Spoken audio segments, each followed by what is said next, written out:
For the first time, the new Elizabeth train line has been included on the Transport for London (TfL) tube map. The transport company is insisting the new £20 billion over-budget Cross-London line is not an underground but a new east-west. It is displayed as a double purple line with a white line inside rather than a solid line to differentiate the Elizabeth line as a new railway as opposed to a London Underground line. The Elizabeth line has been added to the new tube map ahead of its opening on May 24 and is named in honour of the Queen, who visited Paddington Station on Tuesday to mark the completion of Crossrail. It is not the only addition to the map, with Overground and Thameslink added since it was last updated in September 2021 with the addition of the Nine Elms and Battersea Power Station when the Northern Line was expanded. The Elizabeth line is the only one called line as opposed to other tube lines called Simple. The Bakerloo and Northern On. A spokeswoman for TfL told the Evening Standard,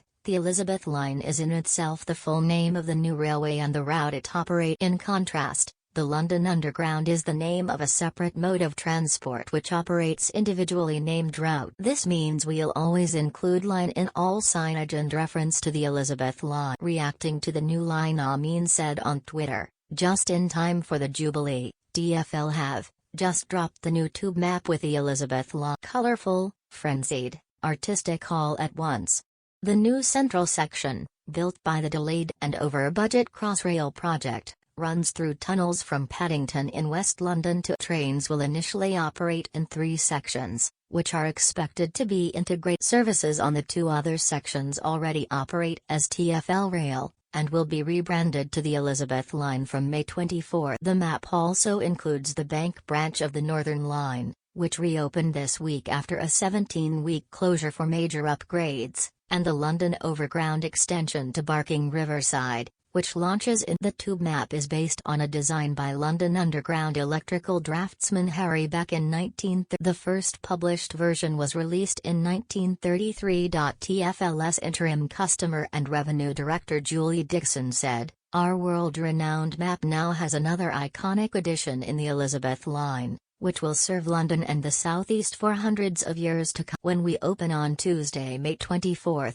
the new Elizabeth line will begin providing greater connectivity and step-free access from Reading and Heathrow to Shenfield and Abbey Wood through the centre of London. Transport for London, TfL, unveiled a new map last year showing the 2 new stations on the Northern Line following the first major expansion of the tube network since the late 1990s. Nine Elms and Battersea Power Station is the first major expansion of the London Underground since the opening of the extension of the Jubilee line from Green Park to Stratford in 4 years late and £4 billion over budget. Everything you need to know before £14.8 billion Elizabeth line finally opens next week. The delayed and over-budget Elizabeth line was officially opened by the Queen. Here are key questions about the line and how it will affect commuters. What area will the Elizabeth line cover?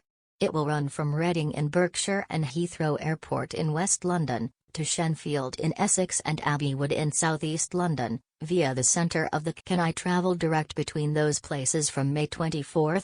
Unfortunately not. The Elizabeth line will initially operate as 3 separate railways, with a change of trains required at Paddington and Liverpool. When will they be integrated?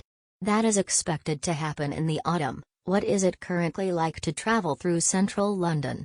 Many passengers travel by tube on the Central Line for east-west journeys across. These trains are often crowded and get hot in the summer due to not having air conditioning. How will Elizabeth line trains compare? They will be much more comfortable, featuring walk-through carriages, Wi-Fi, travel information screens and air conditioning. How about the stations? 10 new Elizabeth line stations will open in central. They will be lighter, brighter and larger spaces than the vast majority of London Underground stations. What will be the impact on journey times? Many journeys within London will be quicker by the Elizabeth line than by tube. According to travel app City Mapper, platform-to-platform journeys between Liverpool Street and Paddington will be cut from 18 minutes to 10 minutes. How about if I am travelling longer distances? Elizabeth line trains will stop at local stations, so journeys will be slower compared with the fastest mainline services between locations such as Reading and Paddington. or Shenfield and Liverpool. But once the three sections are integrated, many passengers will benefit by not having to change between trains and tube services. What impact will the new line have on capacity? It will boost rail capacity in central London by 10%. What about fares? Elizabeth Line journeys in central London will cost the same as equivalent tube fares. Fares on services currently operated by TfL Rail will be unchanged. His latest tube map is a real credit to the team who have. It has been both a challenge and a privilege to update Harry Beck's original design to literally put a new piece of transport history on the map. This latest version takes into account a number of wider changes to the transport network, but will ensure Londoners and visitors alike are able to navigate around our transport network with ease. Crossrail, the project to build the new East-West Railway, was delayed and over budget due to numerous issues including construction difficulties and complications installing signalling systems. It was due to be completed in December 2018 and was set a budget of £14.8 billion in 2020. The total cost has been estimated at £18.9 billion, including £5.1 billion from the government. The Elizabeth Line will boost capacity and cut journey times for travel across It will stretch from Reading, in Berkshire, and Heathrow Airport, in West London, to Shenfield, in Essex, and Abbey Wood, in South East. The Elizabeth Line will also have 10 new stations in central London and journeys will cost the same as equivalent tube fares in the capital. Trains will initially operate in 3 sections, which are expected to be integrated. Opening the new line has been the Queen, who was shown how to top her Oyster cart earlier this week in a surprise. She was joined by her son Prince Edward, days after cancelling her appearance at the state opening of Parliament due to mobility issues. The 96-year-old, who now rarely carries out public engagements outside of her royal residences and was using a walking cane, picked up a limited edition Elizabeth Line Oyster card. It had already been topped up with £5 for the Queen, who famously rarely carries. A Crossrail worker showed how the ticket machine worked before the monarch asked where passengers could travel. Dressed in sunshine yellow, the Queen arrived at Paddington at 11:32 a.m., stepping carefully from the transparent lift while holding a walking stick and smiling warmly. Unveiling a plaque stating that she had officially opened the Elizabeth Line,